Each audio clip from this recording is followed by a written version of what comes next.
Você já parou para pensar o que um censo pode revelar sobre um país? Pode parecer só um monte de números, mas ele é muito mais do que isso.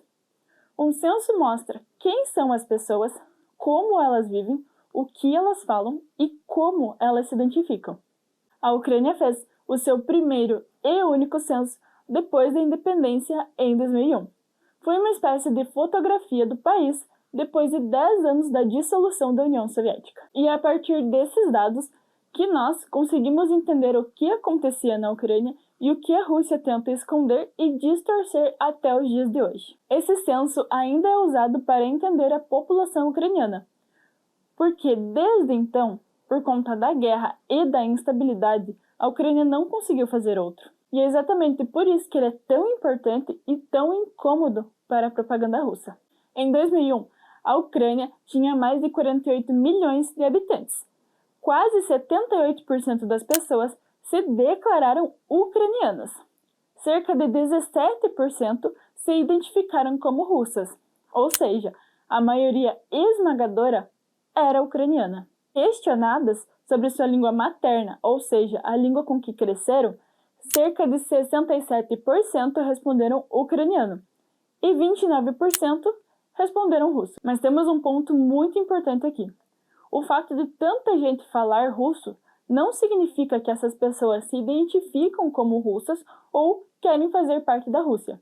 Muitos ucranianos falam russo por conta da história do país. Hoje em dia, muitas pessoas na Ucrânia falam russo, e muita gente de fora pensa que isso quer dizer que elas se sentem russas, mas isso não é verdade. O que poucas pessoas sabem, o ucraniano foi proibido diversas vezes. As pessoas não deixaram de falar ucraniano por vontade própria.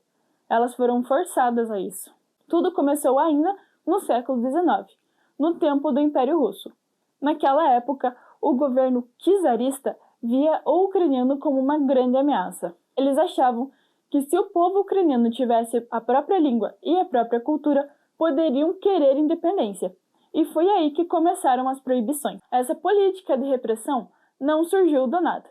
Já em 1863, o ministro do Interior do Império Russo, Pyotr Valuyev, emitiu um decreto conhecido como Circular de Valuyev. Ele restringia severamente a publicação de livros religiosos e educativos em ucraniano. O documento afirmava que nenhuma língua ucraniana jamais existiu, existe ou existirá, tentando negar até a existência de uma identidade linguística ucraniana. Em 1876, o czar Alexandre II assinou o Decreto de Ams, que proibia completamente a publicação de qualquer livro em ucraniano e também proibia teatros, musicais e aulas na língua. Tudo isso foi feito para tentar apagar o idioma ucraniano da vida pública. Era uma política imperial para russificar a população e fazer com que todo mundo parecesse russo, pensasse como russo ou falasse como russo. Hoje em dia, o usurpador Putin utiliza a mesma lógica do antigo Império Russo, tentando apagar a identidade ucraniana, utilizando o mito propagandístico de que ucranianos e russos são um só povo. Mais tarde, quando veio a União Soviética, tudo continuou. Logo no início dos anos 1920, houve um pequeno período de ucranização, onde o idioma e a cultura ucraniana foram incentivados. Mas isso durou pouco. Logo Stalin mudou de ideia e voltou a impor o idioma russo como idioma principal do país. O ucraniano foi sendo gradualmente desprestigiado nas escolas, com o uso do argumento de que não valeria a pena estudar o idioma ucraniano, sendo que não seria possível utilizá-lo nas universidades. O uso da língua também foi reduzido nos jornais e na televisão. Embora o ucraniano não tenha sido oficialmente proibido, falar ucraniano passou a ser visto como uma pessoa atrasada, uma pessoa que vivia no campo ou até como uma rebeldia contra o regime. Quem quisesse estudar, conseguir um bom emprego ou ascender socialmente, precisava falar russo. Era uma questão de sobrevivência. Por isso, muita gente acabou crescendo em famílias ucranianas, mas falando russo. E não foi por escolha, Foi por medo, por pressão ou por falta de opção. Então, quando olhamos hoje e vemos que há muitos falantes de russo na Ucrânia, isso não significa que essas pessoas se considerem russas. Significa que suas famílias passaram por gerações de repressão e pela política colonizadora de Moscou. Durante muito tempo, o russo foi tratado como a língua privilegiada pelo governo, obrigatório nas escolas e associado ao sucesso, enquanto o ucraniano era marginalizado, considerado indesejável ou até mesmo proibido. O ucraniano foi deliberadamente desprestigiado pelo Estado opressor, tornando artificialmente impopular, associado à ignorância, à pobreza rural, enquanto o russo era promovido como língua do progresso, da educação e da ascensão social. Essa é uma ferida profunda da história da Ucrânia. E é por isso que, depois da independência, muitas pessoas passaram a resgatar o ucraniano com muito orgulho.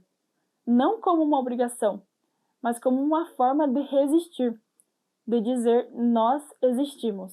Desde 2014, quando a Rússia invadiu as regiões da Crimeia, de Donetsk e Luhansk e começaram uma guerra no leste da Ucrânia, o governo russo diz que está protegendo a população russa da Ucrânia, que estavam sendo oprimidas por falarem russo. E isso não é verdade. Não havia perseguição. O idioma russo nunca foi proibido. Muito pelo contrário, muitos políticos, jornais e programas de TV ainda usavam o russo livremente. E o mais importante, falar russo nunca foi um sinal de apoio à Rússia. Existem muitas pessoas falantes de russo que continuam lutando pela Ucrânia. Cidades como Kharkiv, Odessa e Mariupol, onde falar russo era, sim, muito comum, resistiram fortemente contra a invasão russa. A Rússia pegou os dados do censo e usou como quis, fora do contexto, para parecer que a Ucrânia é metade russa e que estava dividida. Mas os números não dizem isso. Dizem que a maioria do país é ucraniano, mesmo com toda a história difícil. A guerra da Rússia contra a Ucrânia não é só com armas. É uma luta contra a verdade, contra a identidade ucraniana. A Rússia tenta dizer que a Ucrânia nem é um país de verdade e que, na realidade, os ucranianos são russos. Mas o censo mostra que isso não é verdade. Mesmo depois de tanta repressão, o povo ucraniano continua se afirmando como ucraniano. Continuou falando sua língua, ensinando seus filhos, mantendo suas tradições. A invasão não é uma ajuda, é uma tentativa de apagar essa identidade. E o censo de 2001 é uma prova de tudo isso. Uma prova de que a Ucrânia é sim um país que tem um povo que sabe sim quem são e que estão lutando para existir. Um dos principais argumentos da Rússia para invadir a Crimeia em 2014 era de que a maioria das pessoas ali eram russas e que a península deveria voltar a pertencer à Rússia. Mas vamos olhar de novo o censo de 2001, que é a única base oficial que temos para compreender qual era a composição real da Crimeia naquela época. Segundo o censo, 58% da população da Crimeia se identificava como etnicamente russa. É a única região da Ucrânia onde a maioria era de etnia russa. Mas isso não significa que não existiam outras comunidades importantes lá. Pelo contrário, 24% eram ucranianos e 12% eram tártaros da Crimeia, um povo nativo da região que havia sido deportado em massa por Stalin e só começou a voltar para casa nos anos 90.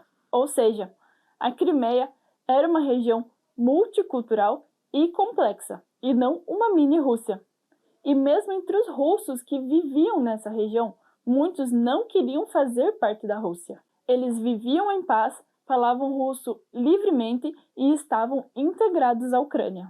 O que a Rússia fez foi usar a presença do idioma como desculpa, ignorando completamente o direito do resto da população. Outro foco da propaganda russa eram as regiões de Donetsk e Luhansk. E lá sim, muitas pessoas eram falantes de russo, mas olhando o censo de 2001, vemos que a maioria dessa população que vivia nesse lugar e era falante de russo se identificava etnicamente como ucranianos. Em Donetsk, por exemplo, cerca de 57% se diziam ucranianos e 38% russos. Ou seja, nem mesmo em áreas mais russificadas no leste, a população russa era a maioria. O que existia era o resultado da história da repressão da língua ucraniana, como já explicado, e não uma região russa dentro da Ucrânia. A ideia de que o leste da Ucrânia queria se separar é uma ideia criada pela propaganda russa. A maioria da população ali nunca pediu uma invasão. Elas viviam em paz, com um padrão de vida melhor do que agora, com as cidades não destruídas pela artilharia russa até a guerra ser empurrada ali pelos soldados russos, armas e manipulação da mídia, movidas pelas fantasias imperialistas de Putin e dos seus adeptos. O censo de 2001 mostra que a Ucrânia não é russa e nunca foi. O que existe é um povo que fala diversas línguas e vem de diferentes culturas, como a judia, tártaros da Crimeia, a húngara, a romena, a polonesa, a armeniana e tantas outras, mas todos sabem exatamente aonde eles pertencem. E é exatamente isso que a Rússia tenta apagar com mentiras e bombas. Se você achou esse vídeo importante, curta, comente aqui embaixo e compartilhe. Apoie a legítima voz da Ucrânia, uma voz que por muitos anos foi silenciada pelo seu opressor, que falava em seu lugar. Diante de tantas mentiras e tantas fake news, o que mais precisamos são de informações verificadas. Até a próxima!